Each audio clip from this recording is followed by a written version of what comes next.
నమస్కారం. వందే మాతరం మీడియాకి స్వాగతం. హెడ్లైన్స్ చూద్దాం.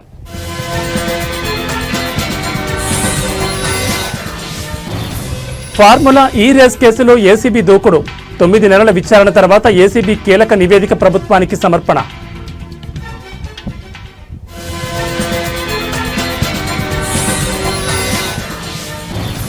గ్రూప్ 1 పై హైకోర్టు సంచలన వ్యాఖ్యలు. టీజీపీఎస్సీపై తీవ్ర అసహనం.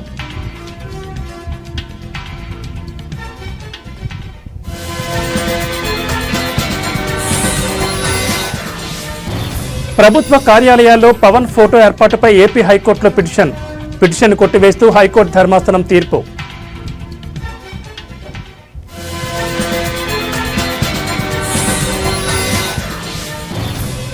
నయనతారకు నోటీసులు పంపిన మద్రాస్ హైకోర్టు. నెట్ఫ్లిక్స్ డాక్యుమెంటరీతో చిక్కుల్లో లేడీ సూపర్ స్టార్.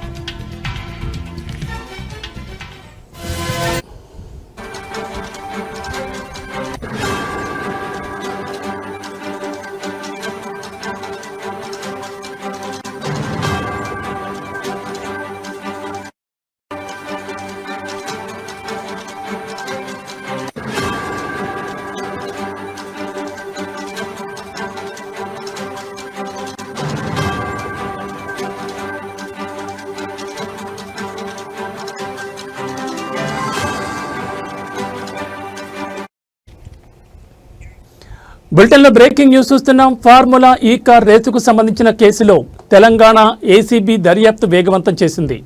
సుదీర్ఘంగా 9 నెలల పాటు సాగిన విచారణ అనంతరం ఈ కేసులో కీలక నివేదికను ఏసీబీ ప్రభుత్వానికి సమర్పించింది. నివేదికలోని అంశాల ఆధారంగా అప్పటి మంత్రి కేటీఆర్తో పాటు పలువురిపై ఛార్జ్షీట్ దాఖలు చేయడానికి అనుమతి కోరింది. ప్రభుత్వం నుంచి అనుమతి రాగానే ఛార్జ్షీట్ దాఖలు చేయనున్నట్లు ఏసీబీ వర్గాలు తెలిపాయి. ఈ పరిణామం రాష్ట్ర రాజకీయ వర్గాల్లో తీవ్ర ఉత్కంఠకు దారితీసింది.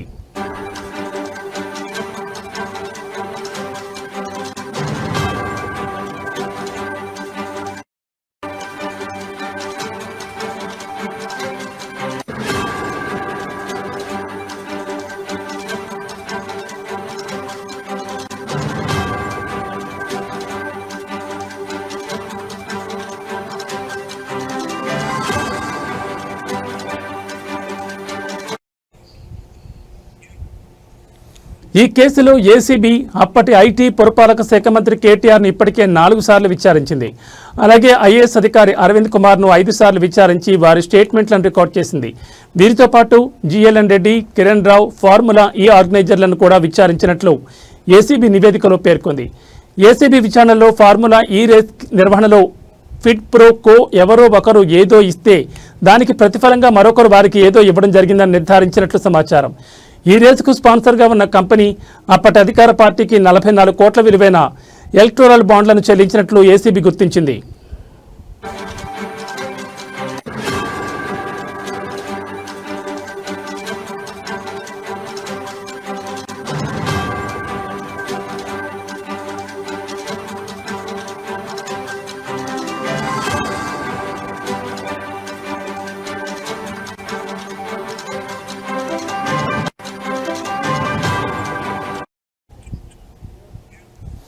ఈ లావాదేవీలు క్విడ్ ప్రో కోకు నిదర్శనమని ఏసీబీ తన నివేదికలో స్పష్టం చేసింది. ఏసీబీ తమ నివేదికను ఇప్పటికే ప్రభుత్వానికి అందజేసింది. ఈ నివేదికపై అడ్వకేట్ జనరల్తో న్యాయ సలహా తీసుకున్న ప్రభుత్వం త్వరలో దీనిపై ఒక నిర్ణయం తీసుకోనుంది. ప్రభుత్వం నుంచి అనుమతి రాగానే కేటీఆర్, అరవింద్ కుమార్ సహా నిందితులపై ఏసీబీ ఛార్జ్షీట్ దాఖలు చేస్తుంది. ఈ కేసులో కఠిన చర్యలకు ప్రభుత్వం సిద్ధంగా ఉన్నట్లు తెలుస్తోంది. ప్రస్తుతం ఈ నివేదికను గవర్నర్ కూడా ఏసీబీ అందజేసినట్లు సమాచారం.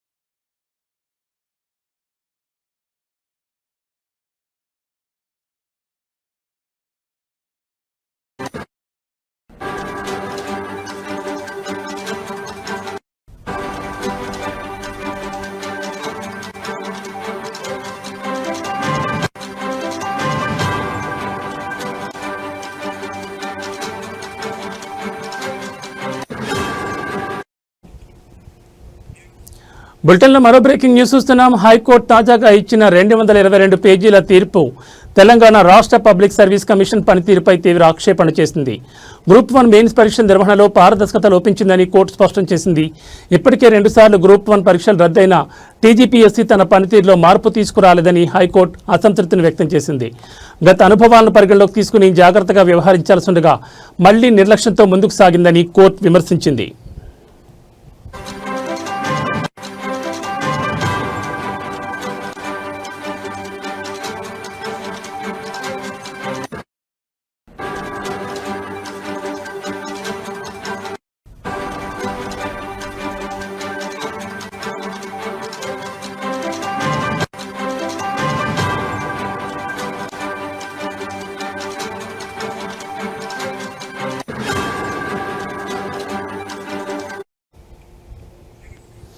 తీర్పులో కోర్టు ముఖ్యంగా తెలుగు మీడియం అభ్యర్థుల సమస్యను ప్రస్తావించింది.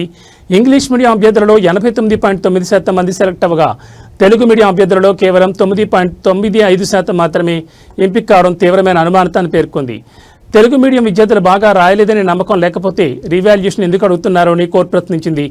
ఆన్సర్ షీట్ల మూల్యాంకనంలో సరైన విధానాన్ని పాటించలేదని హైకోర్టు తేల్చి చెప్పింది. ఈ అంశంపై టీజీపీఎస్సీ ఇచ్చిన సమాధానంపైన తీవ్ర అసహనం వ్యక్తం చేసింది.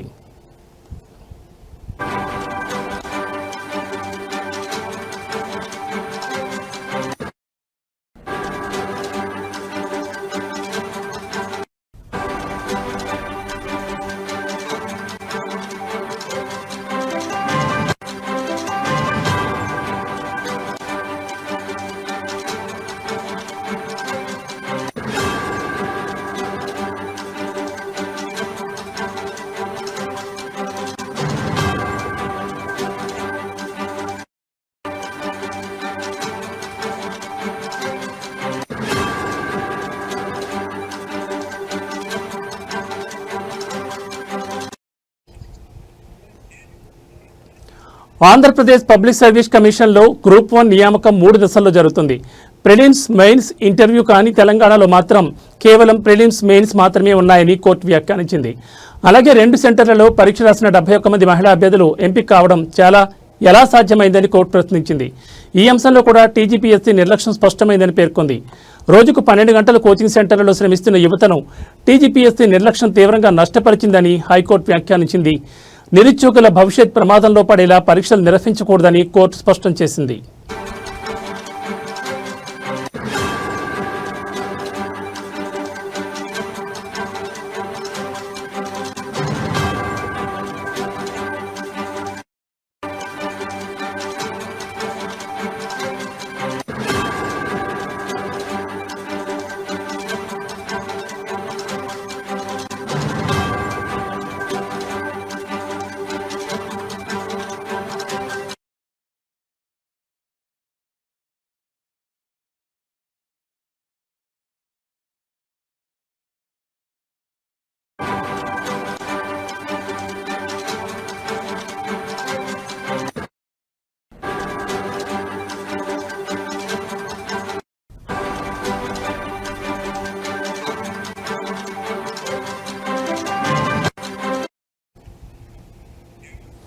బులెటిన్లో మరో బ్రేకింగ్ న్యూస్ చూస్తున్నాం. ప్రభుత్వ కార్యాలయాల్లో డిప్యూటీ సీఎం పవన్ కళ్యాణ్ ఫోటోను ఏర్పాటు చేయడానికి సవాల్ చేస్తూ దాఖలైన ప్రజా ప్రయోజన వ్యాజ్యాన్ని ఏపీ హైకోర్టు తోసిపుచ్చింది. ఈ పిటిషన్ రాజకీయ దురుద్దేశంతో వేసినట్లుగా ఉందని అభిప్రాయపడిన న్యాయస్థానం దాన్ని కొట్టివేస్తున్నట్లు బుధవారం స్పష్టం చేసింది. డిప్యూటీ సీఎం ఫోటో పెట్టకూడదని చెప్పేందుకు చట్టపరమైన నిబంధనలు ఎక్కడున్నాయని ఈ సందర్భంగా ధర్మాసనం పిటిషనర్ను ప్రశ్నించింది.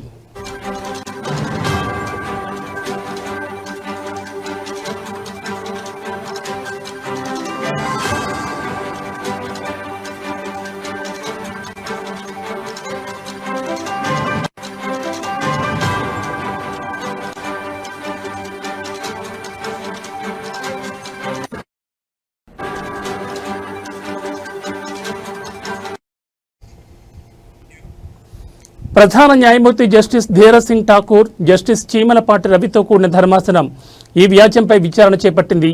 ప్రభుత్వ కార్యాలయాల్లో పవన్ కళ్యాణ్ ఫోటో ప్రదర్శనకు చట్టబద్ధమైన అనుమతులు లేవని, దీనిపై ప్రభుత్వం ఒక స్పష్టమైన విధానం రూపొందించే వరకు ఆ ఫోటోలను తొలగించేలా ఆదేశాలు ఇవ్వాలని రైల్వే విశ్రాంత ఉద్యోగి వైకొండరావు ఈ పిటిషన్ దాఖలు చేశారు.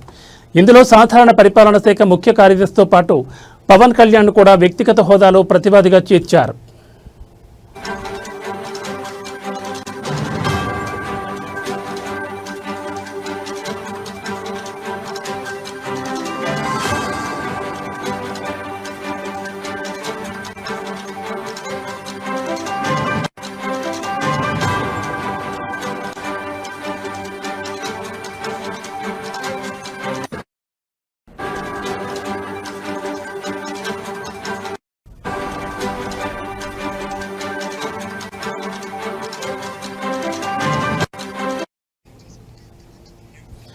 విచారణ సందర్భంగా హైకోర్టు కీలక వ్యాఖ్యలు చేసింది. నిజమైన ప్రజా ప్రయోజనాలున్న వ్యాఖ్యలను మాత్రమే న్యాయస్థానాలు పరిగణలోకి తీసుకుంటాయని స్పష్టం చేసింది. రాజకీయ లక్ష్యాలను సాధించుకోవడానికి కోర్టులను ఒక వేదికగా మార్చుకోవడం సరైన పద్ధతి కాదని హితవు పలికింది. సమాజానికి మేలు చేసే అంశాలపై దృష్టి సారించాలని, అనవసర వ్యాఖ్యలతో కోర్టు సమయాన్ని వృధా చేయొద్దని సూచిస్తూ పిటిషన్ను డిస్మిస్ చేసింది.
బులెటిన్లో మరో బ్రేకింగ్ న్యూస్ చూస్తున్నాం. ప్రముఖ సినీ నటి, లేడీ సూపర్ స్టార్ గా పేరు పొందిన నయనతార న్యాయపరమైన చిక్కుల్లో పడ్డారు. ఆమె జీవితం ఆధారంగా ప్రముఖ ఓటీటీ ప్లాట్ఫామ్ నెట్ఫ్లిక్స్లో విడుదలైన Nayanthara beyond the fairy tell అనే డాక్యుమెంటరీ తాజా వివాదానికి కేంద్ర బిందువుగా మారింది. ఈ డాక్యుమెంటరీలో తమ సినిమాలకు సంబంధించిన క్లిప్లను అనుమతి లేకుండా ఉపయోగించుకున్నారని ఇద్దరు నిర్మాతలు కోర్టును ఆశ్రయించడంతో ఈ విషయం వెలుగులోకి వచ్చింది.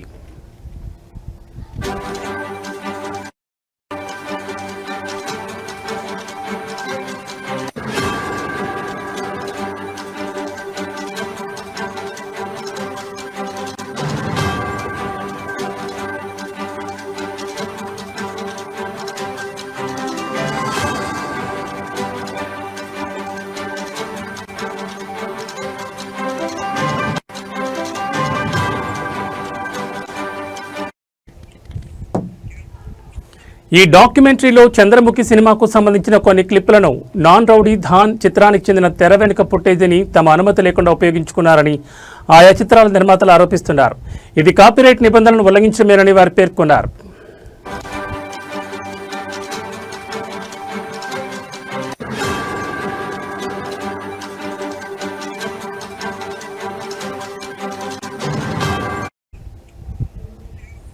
దీంతో చంద్రముఖి నిర్మాత, AP international non rowdy Dhaan నిర్మాత అయిన నటుడు ధనుష్కు చెందిన నిర్మాణ సంస్థ కలిసి మద్రాస్ హైకోర్టులో పిటిషన్ దాఖలు చేశాయి.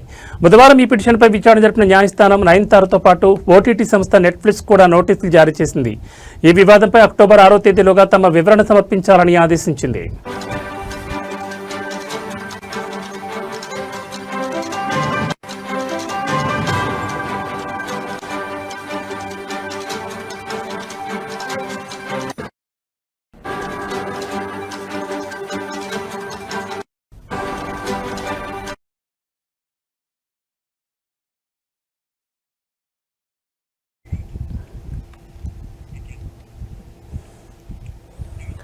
వరంగల్ ఉమ్మడి జిల్లాలో యూరియా కొరత రైతన్నలకు పడరాని పాట్లు తెచ్చిపెడుతోంది. ఖరీఫ్ సీజన్లో పంటల సాగు విస్తీర్ణం పెరిగినా దానికి తగినంత యూరియా సరఫరా లేకపోవడంతో రైతులు తీవ్ర ఇబ్బందులు పడుతున్నారు. ఉమ్మడి వరంగల్ జిల్లాలో ఈ సీజన్లో దాదాపు 16.7 లక్షల ఎకరాలకు పైగా పత్తి, మొక్కజొన్న, వరి పంటలు సాగు చేశారు. పంటలకు యూరియా వేయాల్సిన సమయం కావడంతో రైతులు ఎరువుల కోసం ఆందోళన చెందుతున్నారు. గత నెల రోజుల నుంచి సొసైటీల వద్ద ప్రధాన రహదారులపై నిరసనలు, ఆందోళనలు కొనసాగుతున్నాయి. యూరియా కోసం రైతులు రాత్రంతా నిరీక్షించాల్సి వస్తోంది. ఉదయం లైన్లలో నిలబడినా యూరియా దొరుకుతుందన్న గ్యారంటీ లేదు. సరిపడా యూరియా లేకపోవడంతో వ్యవసాయ శాఖ అధికారులు ఉక్కిరిబిక్కిరవుతున్నారు. రైతులు తమ డిమాండ్లను వెంటనే పరిష్కరించాలని కోరుతున్నారు. సరైన సమయంలో యూరియా అందకపోతే పంట దిగుబడిపై తీవ్ర ప్రభావం చూపుతుందని రైతులు ఆవేదన వ్యక్తం చేస్తున్నారు. ప్రభుత్వం ఈ సమస్యపై తక్షణమే దృష్టి సారించి యూరియా సరఫరాను పెంచాలని వారు డిమాండ్ చేస్తున్నారు. రైతుకు ఫోన్ లేదు, అత్తి లేదు, పిండి బస్తాలు అత్తి లేదు, దొరకలేదు. నిన్న మర్ర కొట్టిళ్ళు, ఇది కాదు రేపు రాబో అది రకం వేరాను ఈ సవీది కాదు వెళ్ళిపోయినా మళ్ళీ ఇలా వచ్చిన 6 గంటలు వచ్చిన ఎన్ని కడితే వేరే ఒక్క బత్త రాలేదు. మాకు ఒక్క బత్త రాలేదు సార్. అవినీతికి వ్యతిరేకంగా పోరాడి తమ నిరసనతో ఏకంగా ఒక దేశ ప్రధాని పదవి నుంచి దిగిపోయేలా చేసిన నేపాల్ యువత ప్రపంచానికి యూత్ పవర్ ఏంటో చాటి చెప్పారు. గత కొన్ని రోజులుగా నేపాల్లో ప్రభుత్వంపై, ముఖ్యంగా ప్రధాని కేపీ శర్మ ఒలీపై యువత భారీ స్థాయిలో నిరసన తెలిపింది. ప్రధాని ఒలీ ప్రభుత్వం తీవ్ర అవినీతికి పాల్పడుతోందని, ప్రభుత్వ నిర్ణయాలు ప్రజలకు వ్యతిరేకంగా ఉన్నాయని ఆరోపిస్తూ నేపాల్ యువత రోడ్లపైకి వచ్చి గళం విప్పింది. సామాజిక మాధ్యమాల ద్వారా పెద్ద ఎత్తున సమీకరణ చేసుకున్న యువత నిరసనలు, ధర్నాలతో ఖాట్మాండ్ నగరం దద్దరిల్లింది. ఎలాంటి రాజకీయ పార్టీ మద్దతు లేకుండా కేవలం యువత స్వచ్ఛందంగా చేపట్టిన ఈ ఉద్యమం అనూహ్యంగా విజయం సాధించింది. యువత నుంచి వచ్చిన తీవ్ర ఒత్తిడి, దేశవ్యాప్తంగా పెరిగిన వ్యతిరేకతను చూసి మరో దారి లేక ప్రధాని కేపీ శర్మ ఒలీ తన పదవికి రాజీనామా చేశారు.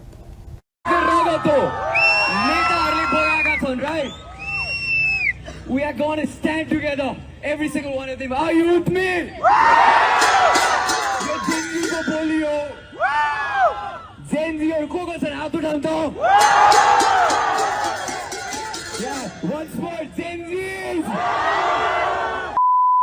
रगत बगाएको छु राइट. यो रगतको आँसु एक दिन तिनीहरू बाँच्छ किनीहरू बुझ्छन्. Sorry for the language, I don't want to fucking curse right now. Hey Nepal, आज म बोल्छु, Nepali सुन्छ. I can talk in English, I can talk in Nepali, whatever the everyone listen. छातीमा गोली खाएको छु.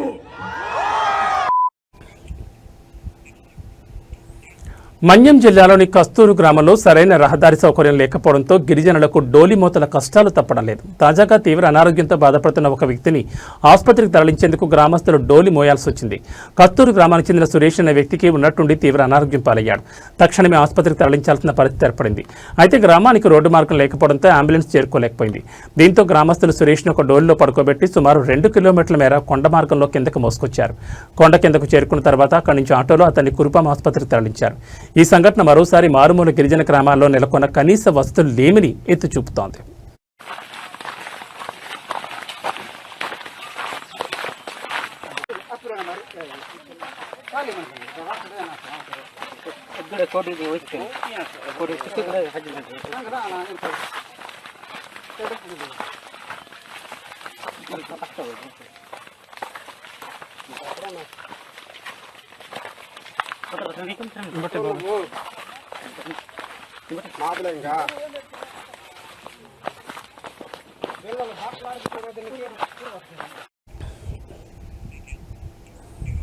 రైతుల సమస్యల పరిష్కారం కోసం వైఎస్ఆర్ కాంగ్రెస్ పార్టీ చేపట్టిన అన్నదాత పోరు కార్యక్రమం పెద్దాపురంలో అనూహ్య విజయం సాధించింది.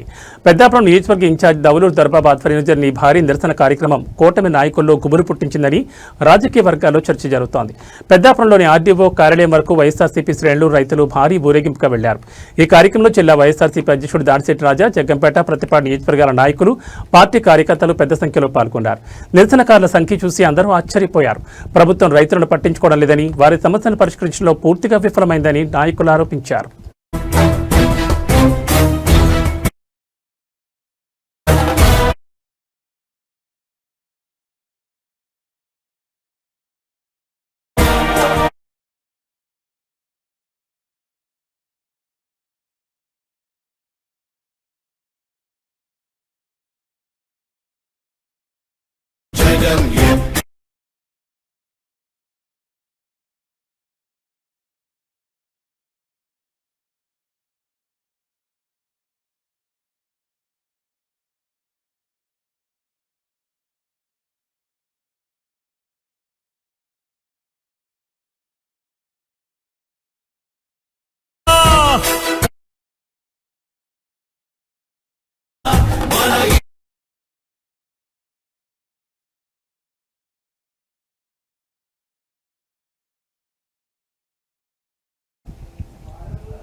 ఇవి బులెటిన్ విశేషాలు. మరో బులెటిన్లో మళ్ళీ కలుసుకుందాం. నమస్కారం.